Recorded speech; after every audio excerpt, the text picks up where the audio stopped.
সোনাচর সময়ের স্রোতে হারিয়ে যাওয়া একটি অধ্যায়ের নাম।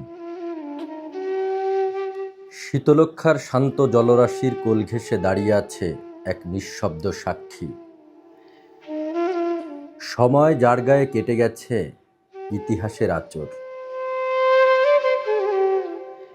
Bangladesh inland water transport corporation BIWTC এর ডকইয়ার্ডে আজও চলছে জাহাজের মেরামতের কাজ।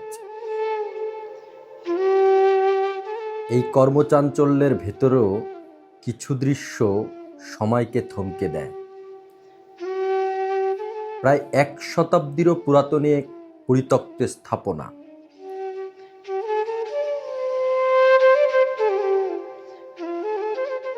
(1920 সালে নির্মিত এই ভবনটি ছিল নদীপথের এক প্রশাসনিক ঘাঁটি।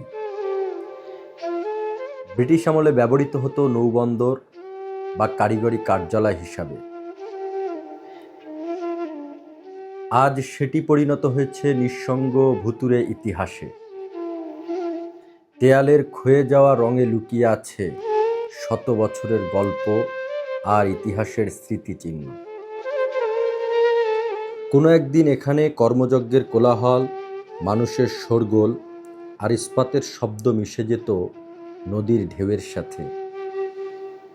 সেখানে এখন কান পাতলেই শোনা যায় শুধুই বাতাসের আহাজারি। সোনাচরের এ যেন এক দুই পৃথিবীর মিলন স্থল। এক পাশে শিল্প, আধুনিকতা, বর্তমান, অন্য পাশে সময়ের গর্ভে হারিয়ে যাওয়া এক অম্লীন অতীত।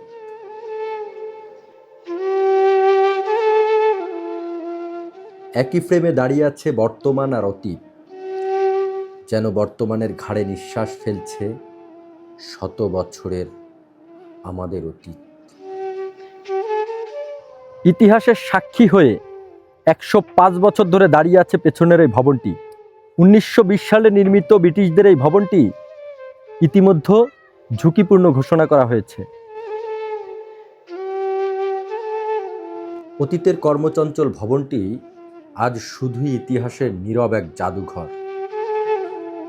তবু এই নিস্তব্ধতার ভেতরেই লুকিয়ে আছে এক নদী, এক সময় এবং এক ইতিহাসের গল্প। সোনাচর শুধু একটি স্থান নয়, এ এক প্রত্যাশিত স্মৃতি, যেখানে নদী এখনো বয়ে নিয়ে যাচ্ছে আমাদের পুরাতন ইতিহাসের প্রতিধ্বনি। ভবনটির আদ্যোপান্ত বিস্তারিত জানাবো পরবর্তী পর্বে। দেখতে চোখ রাখুন আমাদের চ্যানেলে।